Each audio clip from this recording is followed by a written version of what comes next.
Tell me what your life was like before you died.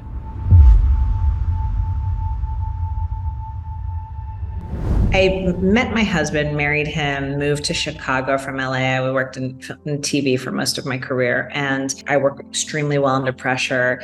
My husband's a PhD economist from University of Chicago, very level-headed, very grounded. And we get married, and I moved to Chicago, and we have our first child. And it was a difficult process having children. So I had to go through IVF, which is in vitro fertilization. It's done outside and inside of the body. And we had, after 3 rounds of IVF, we had a beautiful, healthy baby girl. And the only complication I had was that she was too big and I had to have a C-section. But it wasn't complicated other than that. And then the second child, Jacob, that I got pregnant with, that was after 7 rounds of IVF. And first half of the pregnancy, the first 20 weeks of the pregnancy, no problem. We had no issue. And at the 20-week ultrasound, I was diagnosed with something called a placenta previa, which is basically where the placenta is growing on top of the cervix. However, when the doctor said I had this placenta previa, it startled me. And I looked at my husband, I said, I have a very rare blood type, O negative, and which is 7% of the population. I said, I don't want to be special in any other category. And I have a bad feeling about this. So I get back to the apartment and I'm typing on placenta previa. What's that? Then if it happens to turn into a placenta accreta, if that happens, you might bleed. If that happens, as I keep reading, you might hemorrhage. If that happens, you might need a hysterectomy. And if that happens during the hemorrhage, you and the baby could lose your life. And I sat back and I looked at the computer and I told my husband, I said, this is going to happen to us. The only difference is the baby's going to be fine. I said, but I'm going to be dead on the operating table. I didn't just talk to him. I talked to everybody. I talked to nurses, doctors, every visit I had, I told the doctors this was going to happen, this was going to happen. They're like, Stephanie, there's no indication that this is going to happen. And in their defense, the tests were negative. So at some point, I was told that if I deliver and I have an emergency situation where I need a hysterectomy, my OB will not be the one to do the procedure. They will transfer to maternal fetal medicine. And with that information and armed with that, I made an appointment with the head of gynonc at Northwestern Memorial Hospital. It is not easy to get an appointment with a gynonc, the head of gynonc, when you are not suffering from any kind of cancer. So ultimately, Jonathan went with me to each and every appointment with me. So he's sitting with me in this waiting room with all of these women. And so they have IVs in their arm. They have no hair on their head. They're suffering from cancer and they're barely surviving it. So we go in, we meet the head of gynonc. He's like, Ms. Arnold, how can I help you? The resident is taking notes. And because I explained, my placenta previa is going to turn into an accreta. I'm going to need a hysterectomy. My husband likes to say that it was very mafia-like. It's like, I see you, you see me, you're my doctor. So all I did was focus on how am I going to save my life? No one is listening to me. So I have to do this. My daughter was 1.5 years, 2, and I was taking her on a stroller and, we were walking across the park and it was a winter day. And I was explaining how the fountain, when it's flowing, is beautiful. And then the fountain turned in my mind's eye to blood and started rushing. And I felt it. So then I'm like, I had a visceral reaction to a hemorrhage in my body.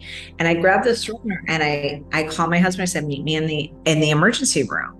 So I go to the emergency room and they triage me and they're like, Miss Arnold, are you okay? I said, no, I'm bleeding. And, I was wearing black leggings and I have no idea.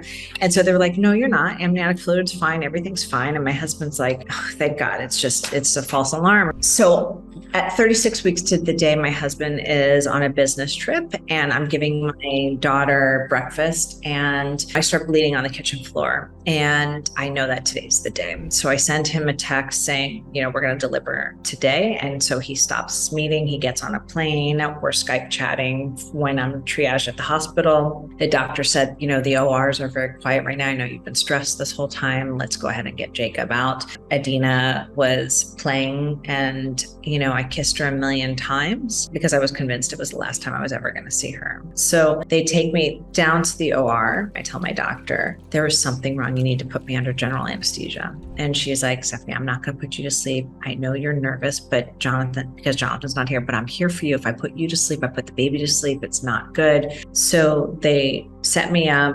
When you have a C-section, your arms are in a T. There's a curtain in front of your face. The room is really cold and it's bone chilling cold for me because the fear is palpable now. because I know the minute that he gets delivered, no one else can see it. No one else. Everybody is looking at the clock, doing their job, doing roll call, everything else.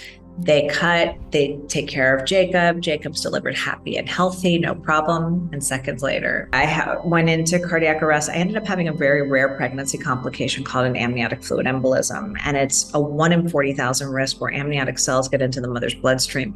And if you happen to be allergic to it, your body goes into anaphylactic shock. And in most cases, you don't make it. I am the first to have survived at that time for a full-blown AFE. And there was something in the operating room. I predicted a lot, but there was something in the operating room I did not predict. And that was there was a crash cart and there was extra blood available. And I needed both of them. I flatlined for 37 seconds. They got me back up. They intubated me and taped my eyes shut. And then the second part of an AFE starts, which is your body's inability to clot blood. And so your normal body has 20 units of blood. I was given 60 units of blood and blood product to save my life. I'm on life support. They put me in a medically induced coma. And 7 hours later, they show that I'm still bleeding. And they call in the gynoc that I had met with to perform the hysterectomy. They do the pathology on the uterus and they show that an accreta had started to form. So on day 6, I had kidney failure. As soon as they extubated me, I looked down at my swollen belly because I'm severely edemic. I look still pregnant, but I was in the hospital for a month and it was hard for me to process everything. So I get home, I'm trying to acclimate friends, family, I'm shell shocked. So a Latina friend of mine said, I think you should go meet with this Cuban, a regression therapist. And regression uses hypnotherapy to take you back into the moments of trauma. So what the hopes are is that you could be the observer in those traumas. It's like your memory, or those memories are like film strips stored in your head. And through this hypnosis, you can access them. The pain will not be as severe as it was the first time around. And I really wanted to understand what happened during those 3 months before. And so I videotaped my therapy. I mean, we did it over Skype. I had split screens. I was like, let me document everything. I didn't know if I'd remember anything. I'd never been hypnotized before.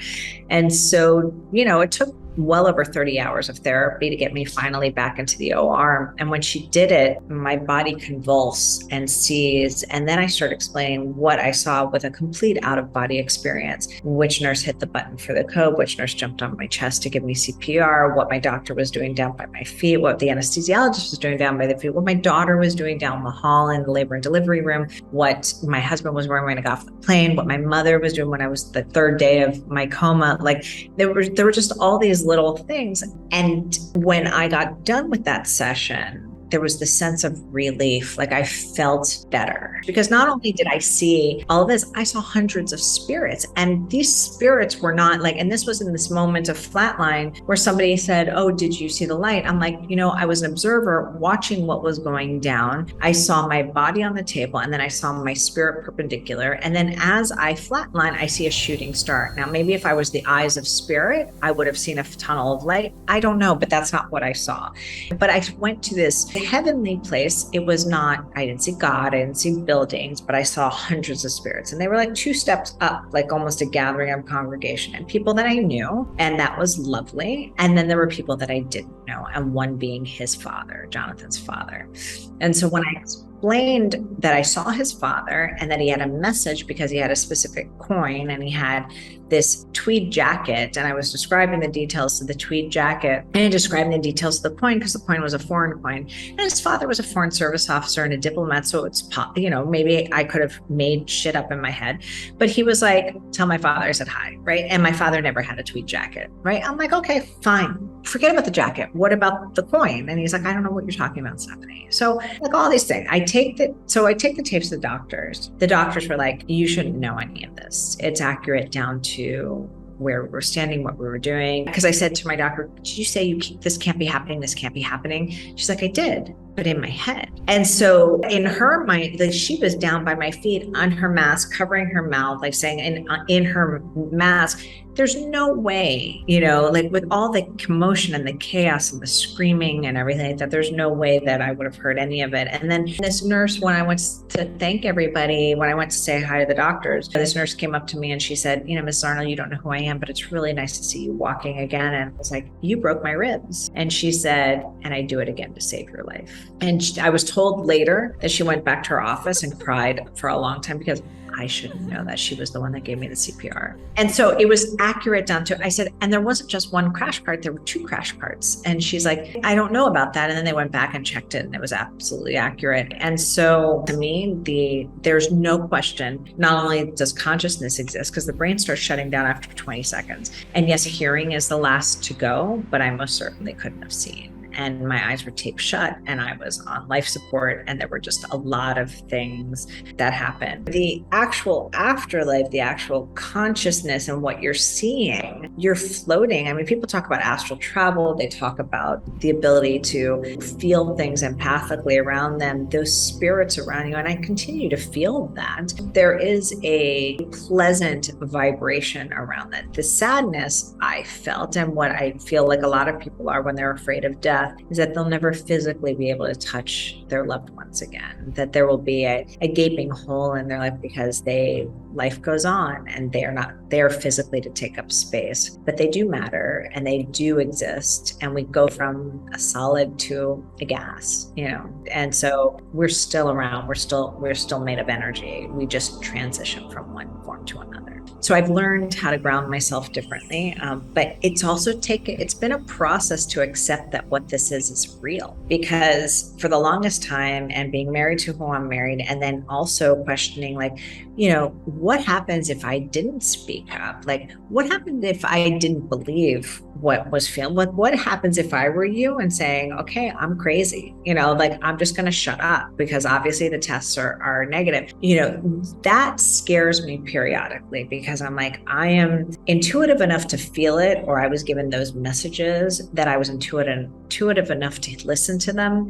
And if I didn't, and what happens again if other things happen, if I choose to ignore them, what will the outcome be? And so I no longer question that it's not real, because I think I wanted to question the validity of it all and thinking that I made it up, which is also the reason why I documented everything along the way. I'm like, I have to keep myself so honest about every single process, because as a reality TV producer, we do enhanced reality. And I'm like, this is my own reality in this enhanced, or like in this supercharged world. This can't be real. And so if you start imagining where your brain and because I've been in TV since I was 14, like, it's impossible to believe this is real. But thank God, everything, like, I was constantly with everyone I told, the Facebook posting, the goodbye letters, like, everything is so well documented in order to keep me honest about it. I'm like, oh, I made this shit up, right? I was like, I made it up. And no one will let me get away with that ever. And that's good.